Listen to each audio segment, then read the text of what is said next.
Green Walkshed tampok sa isang paaralan sa bayan ng Lasam, Cagayan. Si Alan Jan Vega sa report. Tampok sa Malinta Elementary School, Lasam East District sa bayan ng Lasam, Cagayan ang kakaiba nitong walkshed, kung saan sa halip na galvanized iron ang panangga sa sikat ng araw habang naglalakad sa loob, mga gulay tulad ng sitaw ang makikitang gumagapang sa ginawang arko dito. Naisakatuparan ang proyekto sa pangunguna ni John Andy Mayo, Head Teacher 3, na tinawag na Green Walkshed.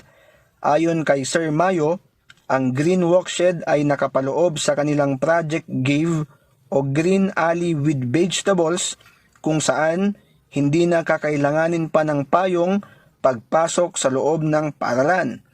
Layunin pa niya ng proyekto ay upang may maibigay sa mga magulang na libreng pagkain, lalo na sa mga anak na nasa ilalim ng school-based feeding program. Maliban sa sitaw, ay makikita pa sa iba't ibang sulok ng paaralan ang iba't ibang klase ng gulay tulad ng talong, ampalaya, okra, kamatis at sili. Nitong nakaraang buwan lamang, nagawaran ang Malinta Elementary School bilang Municipal Best Implementer ng Gulayan sa Paaralan Program. Mula rito sa bayan ng Lasam, Cagayan, para sa Eagle News, Alan Jan Vega. We live in interesting times.